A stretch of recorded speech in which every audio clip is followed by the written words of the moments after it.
न्याय की गद्दी पर बैठे हो, जज हो, तो वहां केवल रोटी तोड़ने गए हो। तुम्हारी औकात है देश के चीफ जस्टिस से सवाल करने की? क्योंकि तुम जैसे अधर्मियों को मारने के लिए भगवान आते हैं। और छठी फेल अनुरुद्धाचार्य से पहले भी ये पूछो कि तू है कौन।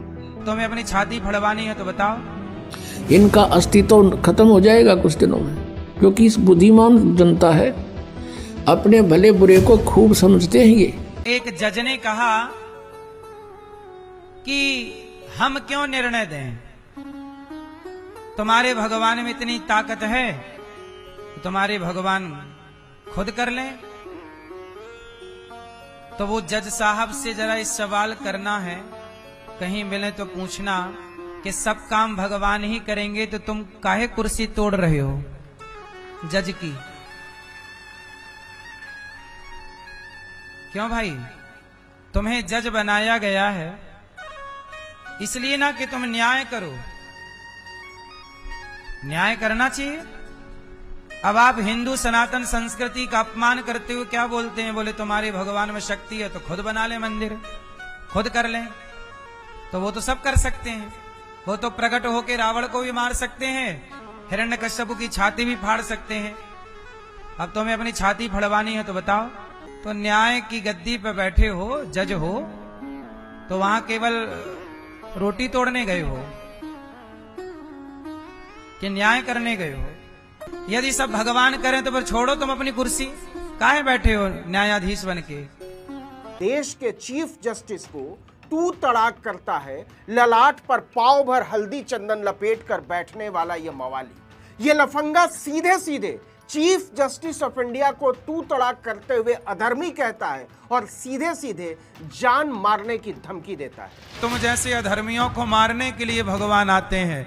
एक बात कहें अनिरुद्ध राम तिवारी, अगर तुम ब्राह्मण नहीं होते ना तो उसी मथुरा में शौचालय की टट्टी साफ करने तक की नौकरी नहीं मिलती योग्यता से। हालांकि काम कोई भी छोटा या बड़ा नहीं होता, लेकिन तुम्हारी योग्यता इतनी भी नहीं है। छठी फेल हो तुम अनिरुद्धाचार्य, सफाई कर्मचारी के लिए अप्लाई तक नहीं कर सकते और अपने आप को घोषित कर दिया आचार्य। किसने बनाया आचार्य? लंपट लाल।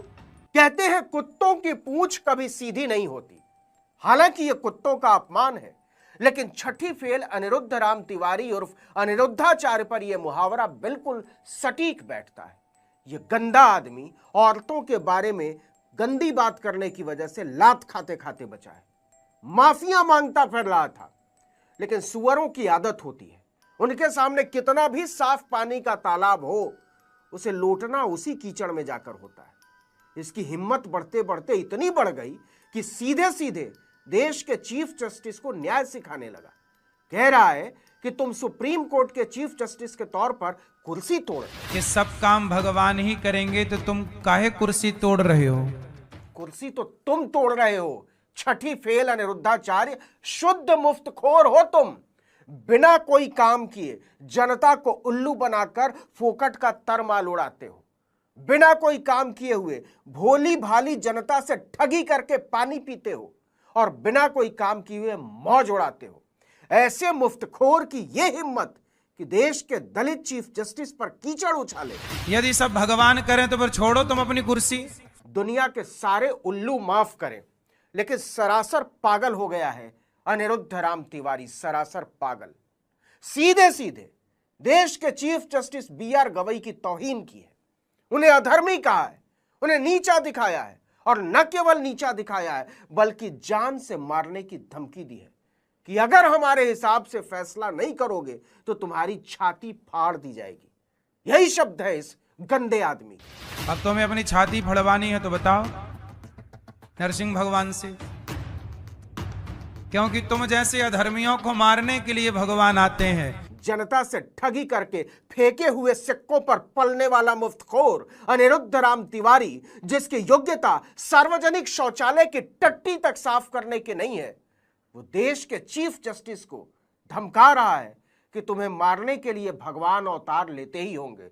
मवाली कहीं का। छोड़ो तुम अपनी कुर्सी, काहे बैठे हो न्यायाधीश बन के? मतलब तुम्हारे जैसे टपोरी मवाली गुंडे तो आचार्य बन के बैठ जाए, करोड़ों कूट डालें और BR गवई चीफ जस्टिस की कुर्सी छोड़ दें, तुम्हारे जैसे गंदे मवाली की तरह जात का नहीं खा रहे हैं। हम फिर कह रहे हैं कि छठी फेल अनिरुद्ध राम तिवारी अगर ब्राह्मण नहीं होता तो किसी कार्यालय के शौचालय में टट्टी साफ करने तक की नौकरी नहीं मिलती। चीफ जस्टिस की डिग्री तक पढ़ने की औकात है तुम्हारी अनिरुद्ध राम तिवारी? किसके भरोसे बैठे हो कि जज न्याय करेगा? कहाँ न्याय कर रहा है जज? तो क्या तुम्हारी तरह के लफंगे और मुफ्तखोर न्याय करेंगे अनिरुद्ध राम तिवारी? तुम्हारी तरह के पाखंडी, मक्कार और धूर्त न्याय करेंगे? तू समझता भी है न्याय, संविधान और लोकतंत्र? अच्छा हाँ, तुम तो महिलाओं के बारे में गंदी बातें करने के एक्सपर्ट हो ना। ऐसे ही नहीं पढ़े लिखे तमीजदार लोग तुम्हें लुच्चा कहते हैं।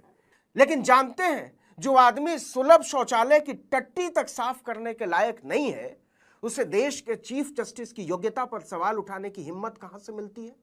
जाति से। ये ब्राह्मण है और चीफ जस्टिस BR गवई दलित।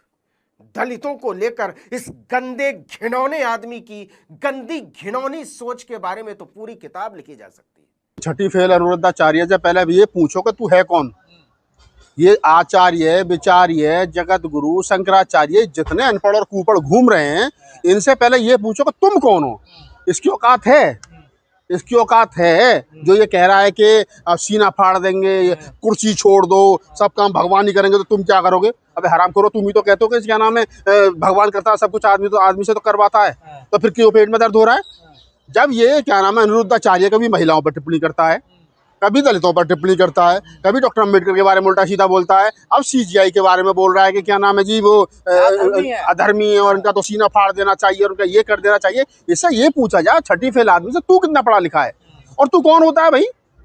इनका अस्तित्व खत्म हो जाएगा कुछ दिनों में, क्योंकि इस बुद्धिमान जनता है, अपने भले बुरे को खूब समझते हैं ये। लेकिन अभी तक इनके न्यूना जच्ची है कि ये हमारे जो गुरु हैं ये कति नकली हैं, और उनका उस समय यकीन होगा जब इस दास के ज्ञान को अच्छी तरह समझेंगे और सदग्रंथों से मेल कर लेंगे, फिर उन नकलियां न छोड़कर आप आ जाएंगे। कुछ एक ऐसे व्यक्ति होते हैं जो ना कहे किसी की, कहे कि माने, और गुरुजी ने जो कह दिया बस ठीक से, उसके बारे में परमात्मा कहते हैं कि चातुर प्राणी चोर है और मूड मुग्ध है ठोठ, संतों के निकाम के इन दे गड़जोट।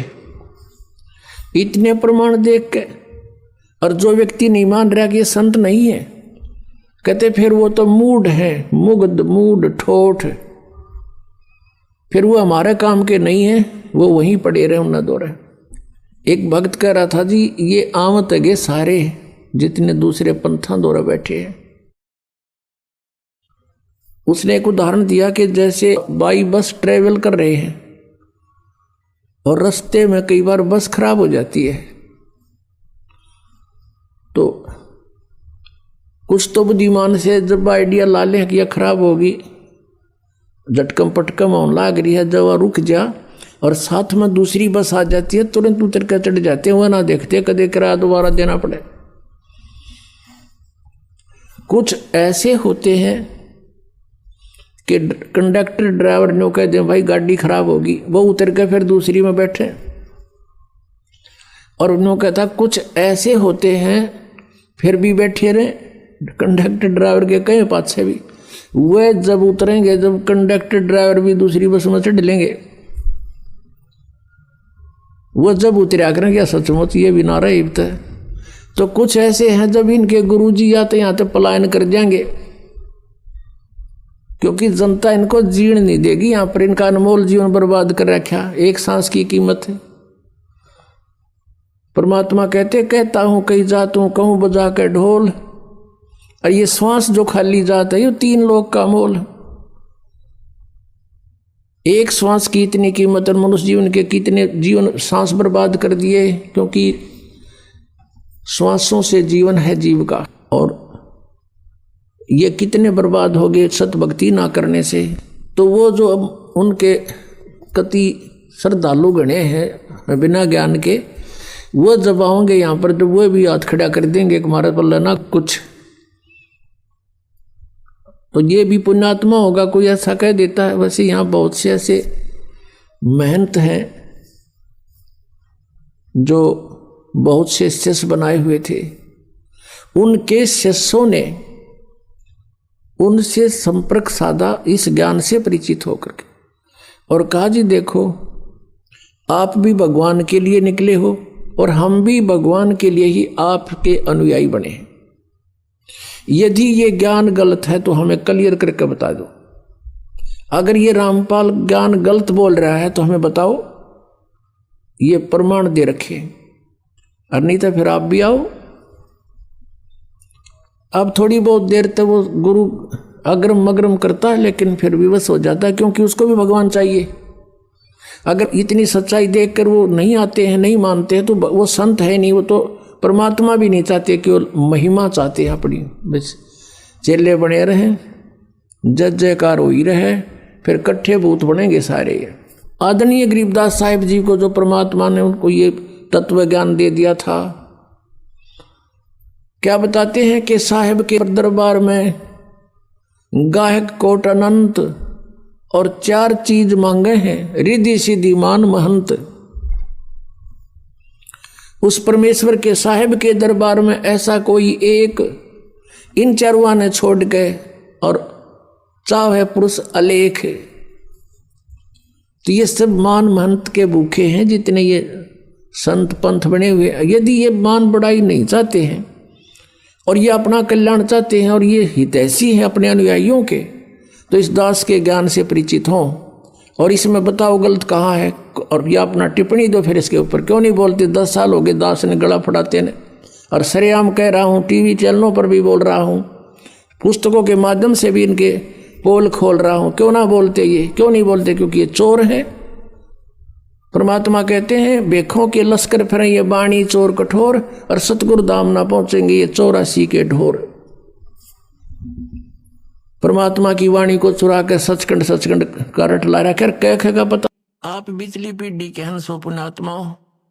अब परमात्मा ने कह रखा कि पूरे विश्व में इस सतनाम के आधार से सार नाम प्राप्त करके पूरे प्राणी, सभी प्राणी जो इस नाम को ग्रहण करेंगे इस दास से, सारे सतलोक चले जाएंगे। ये ऐसे मोक्ष होगा। बोलो सतगुरुदेव।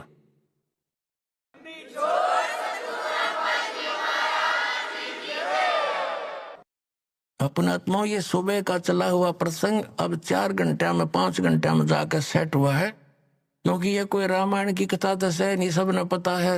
इसी तरह सुनाओ आध घंटे में, चलो भाई डोल डाल पीट के। ये तो तत्व ज्ञान है और PhD करवानी है आपको इसकी, और फिर तो बात तो खत्म हो जाएगी, निरसंशय हो जाएंगे। कोई भी कुछ कहे नहीं, भक्ति यही है, यही नाम है, और फिर मोक्ष होया पड़ा, फिर तो बात खत्म है। मालिक का आदेश, इस नाम के जाप करने वाला सब पार हो जाएंगे। बोलो सतगुरुदेव। आप बिजली पीढ़ी के हंस हो पुण्यात्मा हो।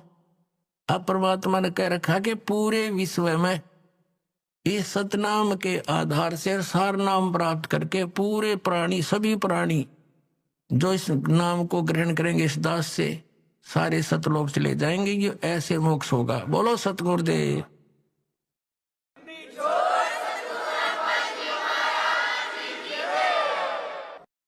अपनात्माओं, ये सुबह का चला हुआ प्रसंग अब 4 घंटे में 5 घंटे में जाकर सेट हुआ है, क्योंकि ये कोई रामायण की कथा तो है नहीं, सब ने पता है। इसी तरह सुनाओ आध घंटे में, चलो भाई डोल डाल पीट के। ये तो तत्व ज्ञान है और PhD करवानी है आपको इसकी, और फिर तो बात तो खत्म हो जाएगी, निरसंशय हो जाएंगे। कोई भी कुछ कहे नहीं, भक्ति यही है, यही नाम है, और फिर मोक्ष होया पड़ा, फिर तो बात तो खत्म है। मालिक का आदेश, इस नाम के जाप